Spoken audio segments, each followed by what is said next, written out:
الحمد لله والصلاة والسلام على رسول الله أما بعد فأعوذ بالله من الشيطان الرجيم بسم الله الرحمن الرحيم قال إني ذاهب إلى ربي سيهدين صدق الله العظيم. په ابراهیم علیه السلام باندې د امتحان مختلف مراحل تیرې ده.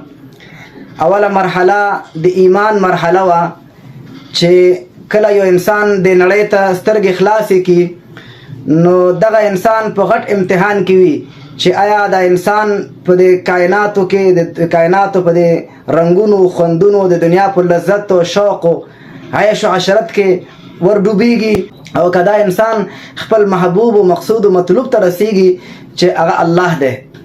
نو په دې امتحان کې ابراهیم علیه السلام کامیاب شو.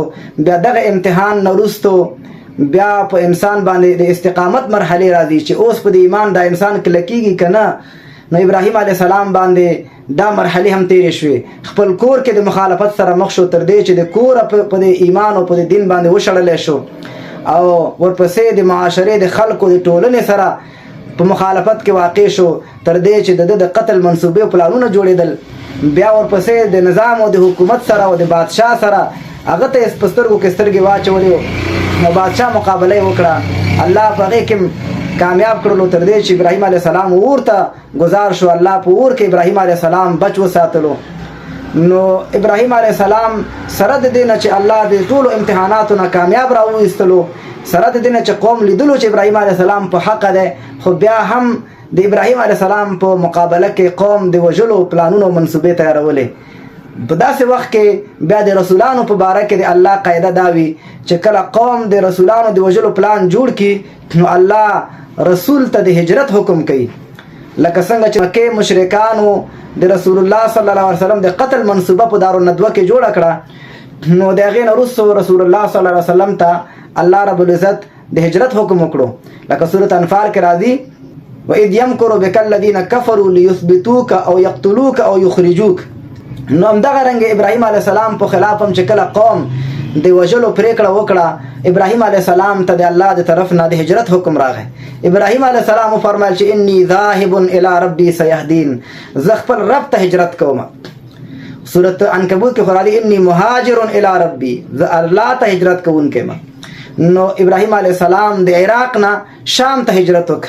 ابراهیم علیه السلام سره په دې سفر کې د ابراهیم علیه السلام بیبي ساره رضی الله تعالی عنها وه او د ابراهیم علیه السلام وراره لوط علیه السلام او د لوط علیه السلام بیبي وه. ابراهیم علیه السلام چې کله شام ته هجرت وکړلو ابراهیم علیه السلام یو سفر د شام نه مصر ته وشو. په شام کې قحطي راغله نو ابراهیم علیه السلام مصر ته یو سفر وکړ. په دې سفر کې د ده سره بیبي هم موجوده وه ساره رضی الله تعالی عنها. نو هلته ابراهیم علیه السلام د یو حادثې سره مخ شو چې هلته بادشاه یو قانون پاس کړی و. هغه دا و چې کوم سړی چې مصر ته راځي او هغه سره ښځه وي دا ښځه به باچا ترې ځان ته راوستله. ابراهیم علیه السلام د دې امتحان سره مخ شو خو الله د امتحان نه کامیاب راوویستلو. ساره رضی الله تعالی عنها د تقوا او د دیندارۍ او د حیا په وجه باندې الله د هغې حفاظت وکړ. بادشاه هغه ته غلطه اراده وکړه خو الله رب العزت ساره رضی الله تعالی عنها د هغې شر نه وساتلو، محفوظ یې کړه.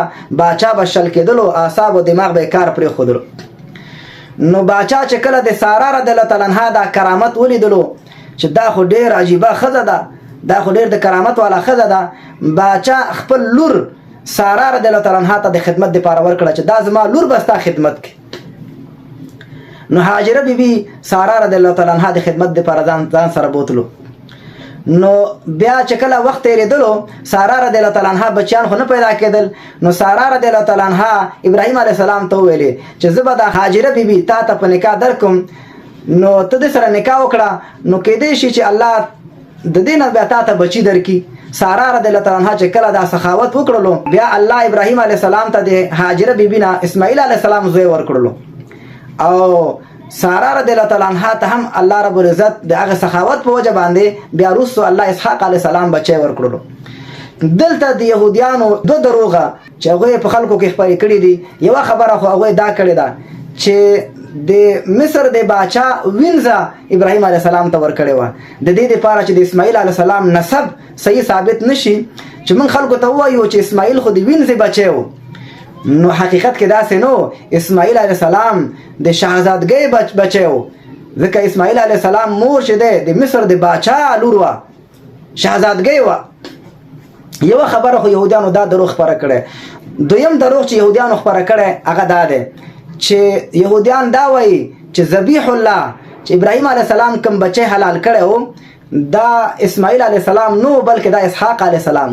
په دې کې یهودیانو دا مقصد دی چې زمونږ دا نسب ښه ثابت شي چې زمونږ پلار ګوره ذبیح الله. نو په حقیقت کې دا داسې نه ده. ذبیح الله اسماعیل علیه السلام. د دې وجه نه د هندوستان یو لوی عالم په دې باره کې کتاب ولیکلو، مولانا عبدالحمید فراهی صاحب، الرأي الصحیح فی من هو الذبیح. صحیح رایا د هغه چا په باره کې چې ذبیح څوک دی، اسماعیل علیه السلام ذبیح دی او که اسحاق علیه السلام ذبیح دی. نو هغه بیا د تورات د کتاب نه، د تورات نه دا دلایل راجمع کړي دي چې تورات کې دا خبره شته چې ذبیح الله چې دی هغه اسماعیل علیه السلام. د دې بالکل داسې مثال دی لکه یو غل چې غلا وکړي بیا په دغه کور کې د غل نه خپله تذکیره او شناختي کارت پاتې شي، نو خلک وګوري د خپلې تذکیرې نه غل معلوم کړي. نو دې یهودیانو دا غلا کړې وه چې دوی ویل چې اسحاق علیه السلام ذبیح الله دی. د دوی په کتاب تورات کې دا لیکلي دي ذبیح الله چې دی اسماعیل علیه السلام.